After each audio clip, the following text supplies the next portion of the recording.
welcome to your interview for a business and marketing position here in Bogota. So I would like you to everyone please tell me a little bit about yourself. Well, I'm a German student of corporate management economics, currently living and studying in Colombia. I'm a really entrepreneurial-minded person, always looking for new challenges, and at the same time, I'm gain knowledge in a lot of fields of management. So I like entrepreneurship because you can get all of these knowledge out there because you have to use it all, and that's why I'm here applying for this position. Okay, my name is Pablo Taylor from Cal, Colombia. I'm currently studying business administration at CESA. I'm responsible, business-minded individual seeking a commercial position in Bogota. I have experience on marketing research and leading teams, and I am very organized and responsible. Love my family and friends and sports. Okay, my name is Isabela Gomez. I am from a small city called Manizales. I am studying business administration at CESA, and I am a responsible business coordinator individual and seeking to have a human resource position in Bogota. I have experience in leading people, controlling and managing budgets, and planning events. I also consider myself in three things: honest, persistent, and friendly. My name is Isabela Stefano. I am a hardworking and passionate individual. I studied in CESA, that is a business school here in Bogota. I am seeking for a consulting job here, and I have experience leading teams and coordinating people. I'm a trustworthy consultant with proven capability to work in teams and achieving results. Well, my name is Juan Pablo Rubiano. I'm a student of business administration here in CESA. I have lived my entire life here in Bogota. That's why I could say I know the entire city. In my 21 years old, I have characterized for being a person that loves to help others. I also love sports, and I could say that my biggest attribute is that I turn ideas into facts. I am a passionate person that loves soccer, and I have special abilities with numbers and understanding the financial area. Okay, perfect. So could you please tell me what are the first three things that you will do if you get this position? Well, the first really important thing is to really get to know the company. What is it about? What's the position? And especially what it is value proposition, right? And if you know that, you can go to the second step and look, what does this value proposition offer for the Colombian market? So look at the people, do benchmarking, what do the people need here and what this value proposition can offer. And then you can go to the third step, targeting your target group that you want to work with and head on from there. Okay, taking into account that this position includes deep market research and taking into account the marketing research I did for Colgate, the first three things I will do first is to get to know the company, what they're looking for. Second is to do a deep market research based on their customers and competitors. And finally, present my possible strategies and objectives in order to create an action plan. Okay, what I will do for the market research job is, as Paulo and Tobias were talking about, it's first to know the company. Second, organize a schedule with all the details that I'm going to do in that period of time. And the third one, make an analysis and give results to know what is happening to the market and what are the things that are important to adjust to the product that we're going to sell. The first thing that I'll do if I get this job position will be first meeting my teammates in the workplace, because I like to know them well and introduce myself to have a good relationship. Second, I'll do a research about the mission, vision, and value proposition of the Danish companies that we're working for. And third, I'll give an analytic report of the market in Colombia and to show them how we will help them. Well, for a market position, I think the first thing I should do is knowing the areas in Bogota in which we're going to focus. As I say, I have a research and a know of the city. Second, I will also research for the people that lives in those zones, And third, I will bring the results that I think that's the most important thing for the company. Thank you. How about you tell me what is your biggest weakness and about a time when this prevented you from getting a result and what would you have done differently? So I consider communication as one of my bigger weaknesses, which hits me from time to time, because I'm more kind of an informal communicator. I spend a lot of time in systems and companies with low hierarchy, so whenever I enter a field of formal communication, I screw up from time to time. Like just a few weeks ago, my boss sent me an email having the client attached to it, and I responded really like the way we always do, and the client was really didn't find it too funny, and so I was out of the project, and that's something that is not supposed to happen, and I will learn from that. This will not happen again. I think my biggest weakness is being impatient. This prevented me from getting a result one day when a friend asked me to sell some concert tickets that cost 50,000 pesos. And the deal was that I will learn the difference. However, I prefer to sell them like really fast, and because when I offered them, like people weren't that interested in them. And at the end, I find out that I could wait more until the concert approaches, and people who waited sold the tickets for a higher price than I did.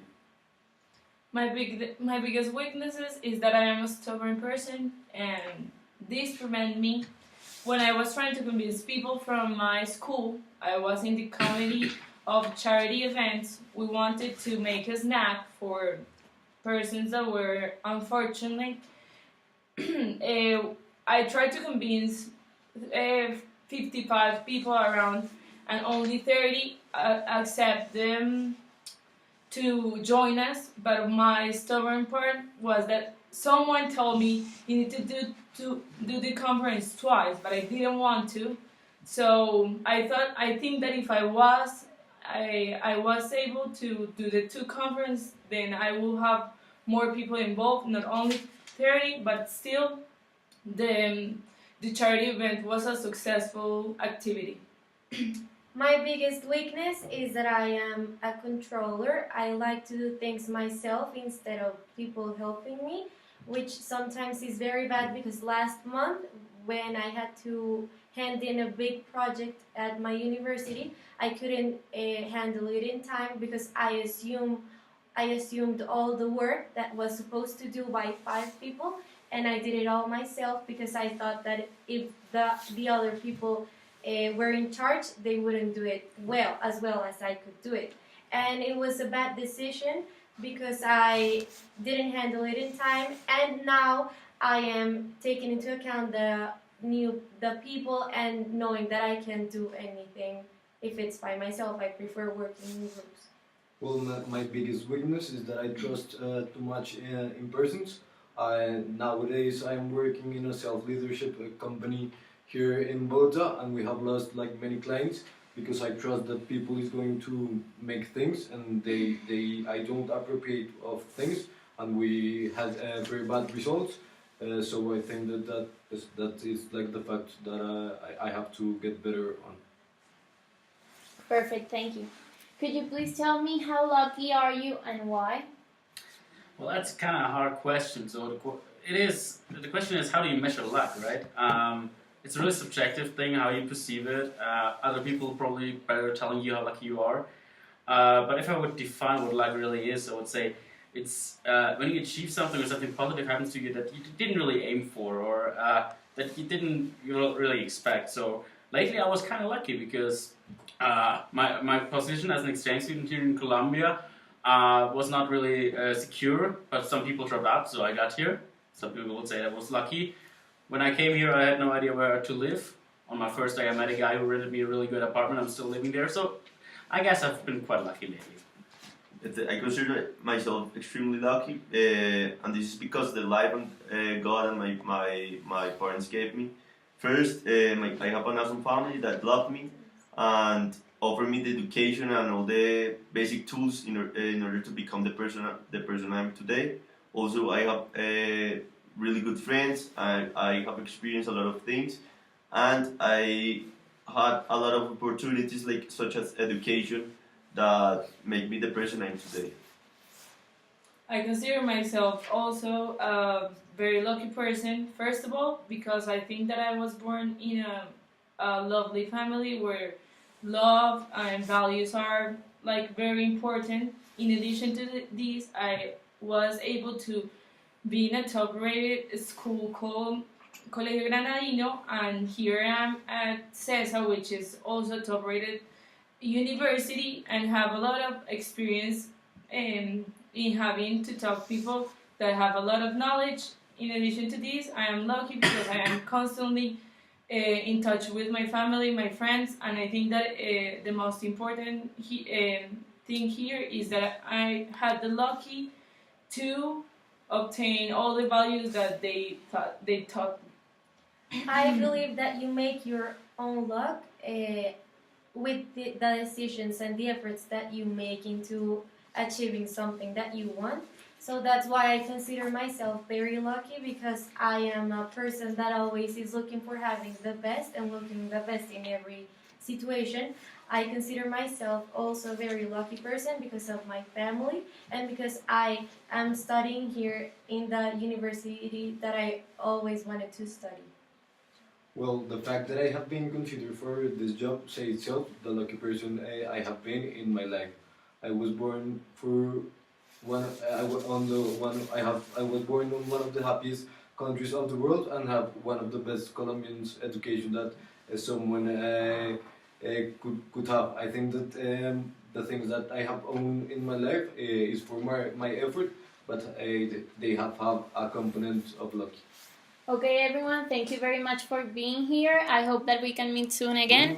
Thank How do you. make big decisions? How do you How make make big decisions? Que te faltaba una. No, ahí están las No, cuatro. son 5. When you make Dila, big decisions, dila. how do you No make big importa. decisions? Okay, could you please tell me how do you make quick decisions? big? Okay? B. Could you please tell me how do you make big decisions?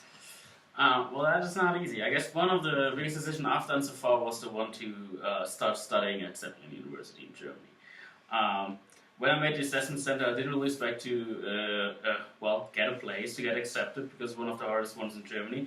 But I got accepted, so I guess I thought about it for like 2 weeks at least. And because I'm really a systematic thinker, a rational person, I thought through scenarios. I took the advice from people who I care about. But in the end, you have to be clear what you really want. And if you can do that together with some gut feeling, then you do the right decision. I think that in order to make these big decisions first, you need to base on your values and ethics, and also you need to take into account all the possible outcomes. So one time I had to make a big decision was when I needed to choose between studying at CESA or at Los Andes. At the end, I chose studying at CESA because first, it was the university I always wanted to study in, and also because it's a university that focuses on business administration and is very personal. How I choose to make big decision is first of all to have a rational point or position, and this could be like I could explain this when I was in the yearbook of my school committee, and what we were choosing, what outline we were going to use for the yearbook. So we were a group of 15 people, and we decided that the best way to take what outline we will use was an election. So the majority win, and that's how I think that good decisions could be taken. When I have a big decision to make, I first do a list about the bad things and the good things that could happen of making this decision. I also put all the other options that I have to make sure none of them are taken for granted and that I choose the best one. For example, when I was in Techo building temporary houses for people in need, we built it 3 and there were 20 families that needed them. So we had to choose which one of those families were the lucky ones to have the temporary house. So we made a list exactly about who really needed it and who which family was really going to use it for good and will really help them in developing themselves. Well, I think that big decisions, they really don't exist. In life, we only have to take decisions like day by day. It's not a thing that if it seems like very big or just small, because like decisions that can seem like very little can decide like things very big. So like the really fact I consider to take decisions is that decisions have to take like very fast to make things like they have to go on. Okay, everyone, thank you very much for meeting me here today. I hope that we can see each other very soon and we'll stay in touch. Thank you. Thank you. Thank